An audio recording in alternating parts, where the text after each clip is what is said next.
Makanya kalau sedang kesal pada ibu, coba pikir-pikir dulu sulitnya ibu waktu didik kita. Itu bahasa Qurannya. Ya, kata Allah, wassaynal insana biwalidayhi. Kami wasiatkan, berikan pesan yang tegas pada setiap anak untuk berbakti pada kedua orang tuanya. Kalau sedang punya masalah dengan orang tua, apalagi dengan ibu, hamalathu ummu wahnan ala wahn. Kamu pikir dulu kau mau marah, pikir dulu. Ibu kandung itu ngandung kamu 9 bulan, itu sulitnya luar biasa. Bismillahirrahmanirrahim. Masuk ke Ar-Rahmanir-Rahim. Ayat ketiga, ayat Dzir-Rahmah. Yang dimaksud sifat Ar-Rahmanir-Rahim adalah Dzir-Rahmah, pemilik semua sifat rahmat.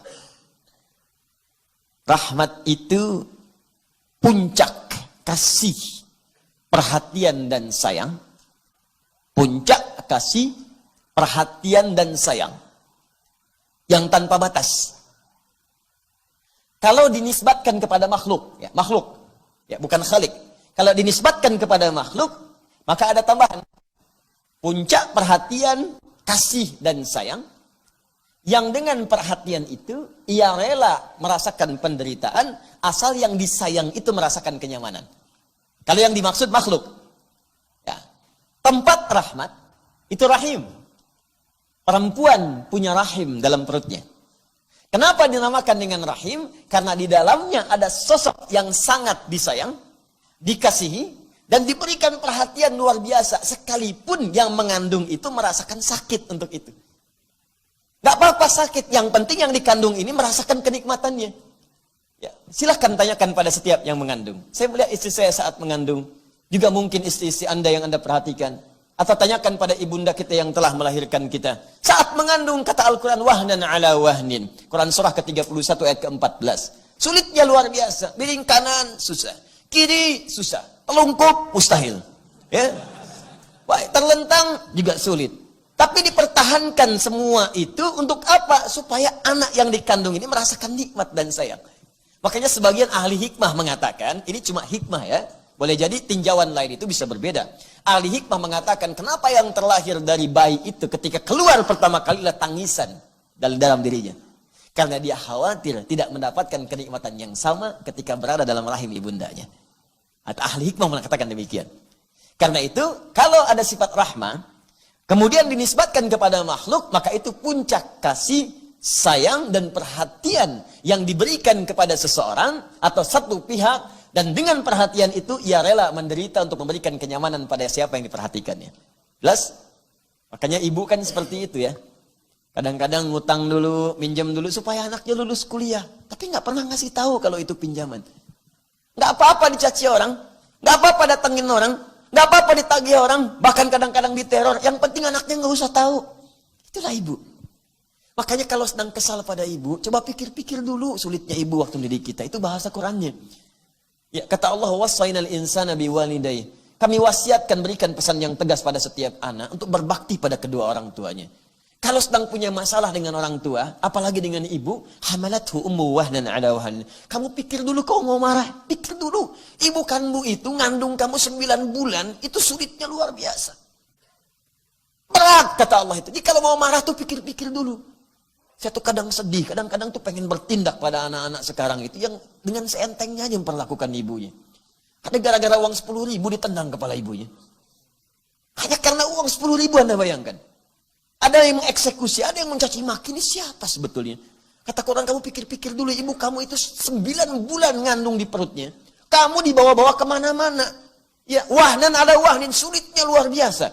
Di Quran surah ke-46 ayat ke-15 disebutkan karha. Itu luar biasa. Berat, karha itu perasaan yang tidak mudah gitu. Ya, sulit. Kalau sekarang nggak suka itu kalau kita tuh mual kalau dalam bahasa orang mengandung. Ya, isyarat Quran tuh ada. Orang ngandung tuh katanya kadang bawa mual, kadang nggak enak. Itu Quran surah 46 ayat ke-15. Bahkan di Quran surah ke-7 ayat 189, falamma asqalat kata faqal. Ya, faqal itu kalau Anda ngangkat beban, barbel, ya, angkat beban. Ya, angkat beban, barbel, Anda angkat, kan yang angkat tangan kan? Tapi berat beban itu ke semua tubuh terasa kan? Ya, ke badan terasa, ke kaki terasa. Yang angkat tangan. Kenapa yang semicut itu mulut kemudian wajahnya? Beda kan? Itu bebannya terasa. Ya, ibu saat mengandung pun itu diilustrasikan oleh Quran itu menggunakan kata fakal. Yang ngandung perutnya, tapi yang sakit bisa kepalanya. Yang sakit bengkak bisa ke kakinya, bisa ke tangannya. Dan bahasa Quran sederhana, kalau mau marah sama ibu, ingat-ingat dulu ini. 9 bulan kamu dibawa kemana-mana. Nggak pernah kemudian disimpan dulu. Pernah ada seorang ibu mengandung mau nyuci. Nah, ibu mau nyuci dulu, kamu istirahat dulu di sini ya. Tidak. Nggak ada. Kandung sampai keluar, selesai. Nyuci, bawa. Nyapu, bawa. Ya, beres-beres, bawa, dibawa. Pikir dulu kata Quran. Nah, itu kalau dinisbatkan kepada makhluk. Kalau dinisbatkan kepada Khalik, Allah subhanahu wa ta'ala, maka sifat menanggung penderitaan itu dihilangkan. Karena mesti ada beda antara Khalik Allah dengan makhluk. Itu kaidah. Karena itu sifat rahmat Allah diberikan tanpa batas kepada manusia sampai ia kembali mau mendekat kepada Allah subhanahu wa ta'ala. Itu perbedaannya. Di Allah itu teman-teman, itu nggak ada batasnya. Nih saya contohkan ya, pelaku maksiat, gelap-gelapnya, sepekat-pekatnya, sehitam-hitamnya dosa melekat pada diri manusia. Itu oleh Allah diberi kesempatan sampai mau balik. Sampai ajalnya tiba. Jadi kalau sebelum ajalnya sampai ke kerongkongan, itu dibentangkan terus rahmatnya. Dengan sifat rahmatnya. Ya kita ambil contoh ya. Di Quran itu ilustrasi kesalahan, itu ada 5 jenis. Dan setiap jenisnya, itu selalu dilekatkan sifat Allah untuk mengampuninya. Misal, kesalahan pertama disebut khata'un. Ya. Jama'nya disebut dengan akhta'un. Jama'nya disebut dengan khataya. Ya. Kalau berbuat kesalahan ini, perbuatannya disebut akhta'a yukhti'u. Fokus. 1 kali salah, khata'. Beberapa kali salah, banyak akhta'. Banyak salah. Khataya. Ya, kalau kita ngaku, ya Allah saya ngaku banyak salahnya, tak terlukiskan. Banyak ya Allah. Maka tambahkan ya pendek di akhirnya. Ya. Khataya. Ya. Makanya setiap kita salat tuh, salah satu bacaan doa istiftah, Allahu Akbar, Allahumma ba'id baini wa baina khataya. Ya kecilnya mesti bunyi. Itu cara menerjemahkannya begini. Ya Allah, saya mengakui dalam salat ini ya Allah, bahwa saya ini banyak dosa. Itu cara bacanya. Bukan sekedar di lisan, kalau cuma di lisan, nggak ada getaran ke jiwanya. Pahami bacaan itu. Ya Allah, saya mengakui ya Allah. Saya mengakui dalam sholat ini saya banyak dosanya. Lantas bayangkan dosa apa aja. Dosa mata, dosa telinga. Sebelum sholat tadi ngerjakan dosa apa? Nih kalau masih belum mau ngaku ya, saya tanya nih. Siapa yang nggak punya dosa? Angkat tangan. Angkat aja. Ya. Ayo. Baik, yang dosanya sedikit, angkat tangan. Yang dosa agak banyak, angkat tangan. Ya, saya tahu ibu juga angkat di bawah. Baik.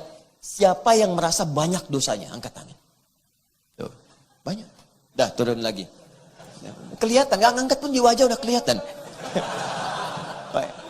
Dan wajah-wajah ini saat bersamaan adalah wajah penambah surga. Nggak percaya? Ayo buktikan. Siapa yang pengen ke surga? Angkat tangan. Tuh. Selesai. Dan tinggi cita-citanya. Siapa yang surganya pengen Firdaus? Angkat tangan. Tuh. Siapa yang pengen bersama Nabi di surga? Tuh. Apa yang Anda bawa untuk menghadap Nabi di sana? Hah? Makanya setiap sholat Allah sayang dengan kita, ingin dihapuskan semua salah kita supaya kalaupun wafat saat itu bersih kitanya. Maka kita ngaku ya Allah, saya sekarang sholat mengaku banyak kesalahan ya Allah. Allahumma ba'id baini wa baina khataya. Ya, tapi hamba mohon ya Allah, hamba mengakui banyak salah dan hamba pun menyaksikan ya Allah, Engkau pengampun semua jenis kesalahan. Mohon bersihkan, pisahkan hamba dengan kesalahan-kesalahan yang telah hamba perbuat sampai detik ini, sebagaimana Engkau pisahkan timur dan barat yang tidak pernah bertemu.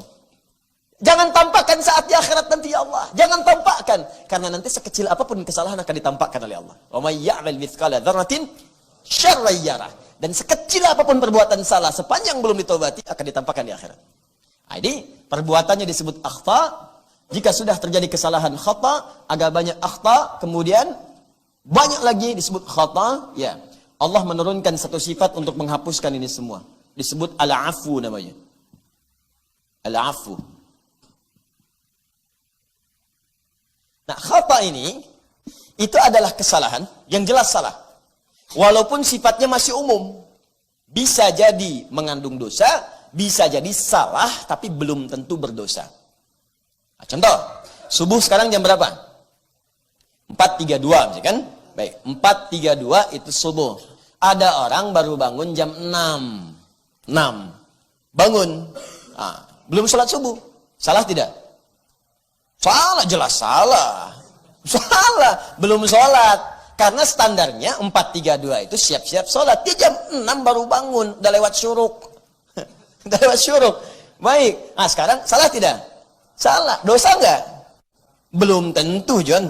Belum tentu. Kalau tidak disengaja, ya memang malamnya kecapean. Sulit tak terlukiskan sampai kemudian tertidur lelap. Memang bangunnya jam 2 untuk tahajud. Allahu Akbar. 11 rakaat khusyuk. Setelah itu selesai, jam 3:30, lihat baca hadis, sunnah Nabi setelah tahajud bisa berbaring terlebih dahulu. Miring ke kanan. Berbaring dia. Cuman bedanya dia dengan Nabi sebelum subuh bangun. Dia habis subuh baru bangun. Salah sih iya, cuman dosa enggak. Nah, itulah khata namanya. Kalau sudah mengandung dosa, maka berubah kalimatnya menjadi dzambun. Dzambun. Nah, turunkan ini. Dzambun. Nah, ini ya. Satu jenis. Baik, subuh 4.32, dia bangun jam 6 sengaja. Memang sengaja terlambat karena malamnya dihabiskan nonton bola. Nonton Madrid nih, menangis, kalah kan? Gak menang, ketiduran, terlambat bangun, salah dan dosa dia. Kesalahan yang mengandung dosa, sekali dosa disebut dzambun. Allah tidak menginginkan ada hamba berdosa sekalipun sedikit dosanya. Kamu datang ke dunia bersih, pulang jangan bawa kotoran. Bersihkan oleh Allah, seketika dihapuskan.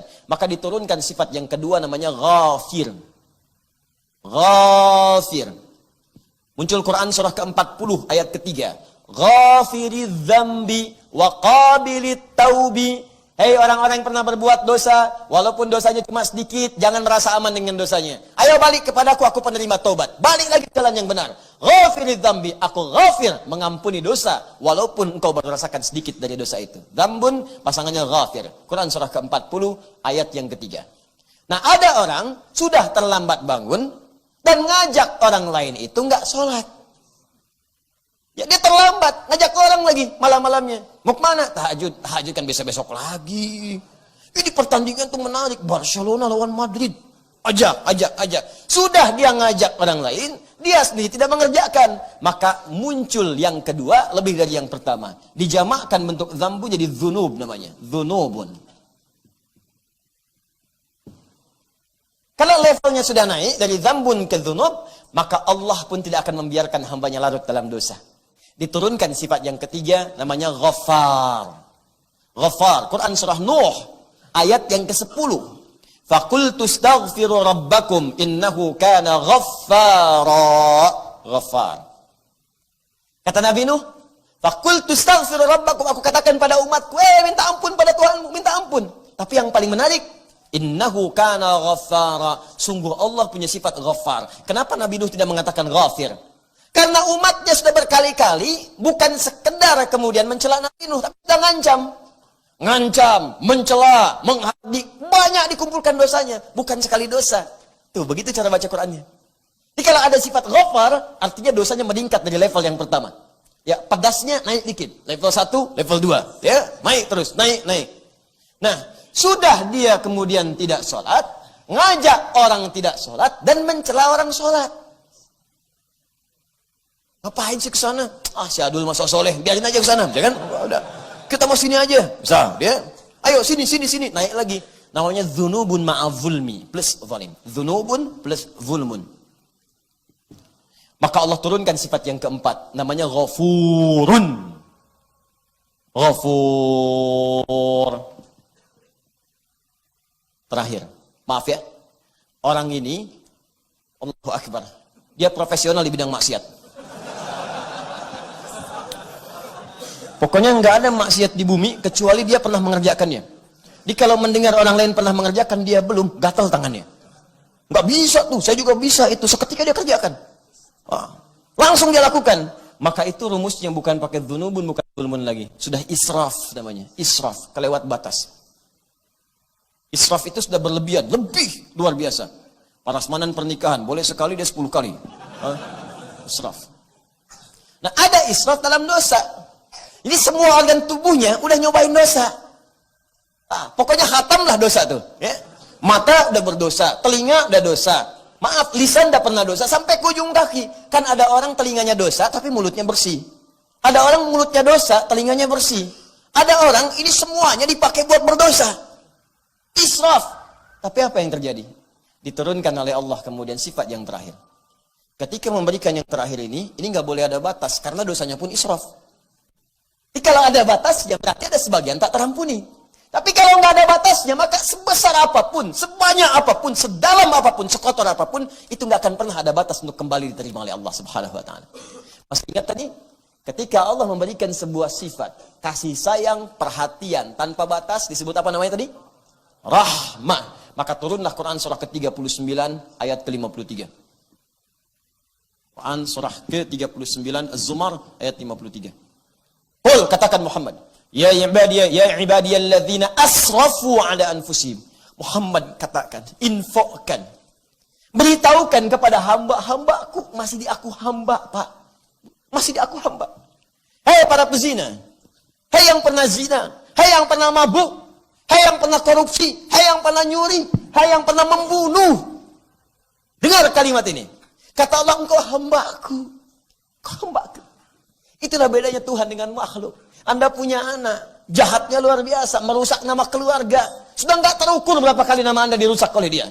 Sudah nggak terukur berapa kali keluarga kemudian dilecehkan oleh dia. Jahat dikenal di luar, muncul di televisi. Satu kali balik ingin bertemu Anda, diterima nggak? Baru nelpon aja, kamu nggak usah telepon saya lagi. Waduh, saya ingin ketemu Pak. Kamu bukan anak saya. Oh, lantas anak siapa? Perhatikan Allah. Allah nggak ada batas. Qul ya ibadi, masih di aku hamba. Muhammad katakan pada hamba-hambaku. Ya, qul ya ibadiyalladzina asrafu ala anfusihim, yang pernah israf dalam hidupnya untuk berbuat dosa. Alladzina, saya sering sampaikan, disebutkan 1080 kali. Bisa laki-laki, perempuan, besar, kecil, tua, muda, kaya, cukup. Hei, engkau yang pernah punya jabatan pernah berdosa. Engkau yang punya kekayaan pernah berdosa. Engkau yang tak punya apapun ikutan berdosa juga. Hei, engkau laki-laki, engkau perempuan, engkau pernah berbuat israf. Aku tidak akan berikan batas untuk mengampunimu. Engkau datang padaku, aku ampuni semua dosamu. La taqnatu min rahmatillah. Jangan putus asa dari rahmat Allah Subhanahu wa taala. Aku ampuni. Nah, sekarang maaf ya, salah dihapuskan. Dosa dikit diampuni. Dosa tambah banyak digugurkan. Dosa lebih banyak lagi dihanguskan. Dosa tanpa batas masih diterima untuk dibersihkan. Kalau dengan semua kesempatan ini belum mampu menyentuh hati Anda untuk bertobat, lantas dengan cara apa lagi Allah mengampuni dosa-dosa Anda? Jadi kalau ada orang pulang ke akhirat masih berdosa, itu makhluknya yang salah. Allahnya sudah terbuka, saya ampuni. Kamu yang gak mau minta ampun, saya kurang apa lagi ngampunin kamu sekarang? Dipantas kalau di akhirat tuh Allah murka. Pantas, sangat pantas. Padahal sifat Allah itu rahmatnya kemudian akan mengalahkan murkanya. Cuman sudah dikasih rahmat, gak mau ngambil, ya tinggal murkanya. Kata Allah, inna rahmati wasi'at kulla syai'. Rahmatku itu melebihi segalanya. Rahmat Allah mengalahkan murkanya. Dikasih rahmat, gak diambil, ya tinggal murkanya. Kalau gak mau dimurkai, ambil rahmatnya sekarang. Manfaatkan. Karena itu ketika kalimat ini disampaikan, makna Ar-Rahman Ar-Rahim, Dzir-Rahmah. Dialah Allah yang punya karunia tanpa batas. Baik dalam hal rezeki, perhatian, kasih sayang, bahkan ampunan yang sangat luar biasa. Tapi pertanyaannya, apa kaitan kalimat Ar-Rahman Ar-Rahim dengan sifat rahmat itu? Dengan ayat sebelumnya, Alhamdulillahi Rabbil Alamin, dan setelahnya, Maliki Yaumiddin. Itu yang akan kita sempurnakan setelah menunaikan salat Isya berjamaah insyaallah. Subhanakallahumma wa bihamdika asyhadu an la ilaha illa anta astaghfiruka wa atubu ilaik. Assalamualaikum warahmatullahi wabarakatuh.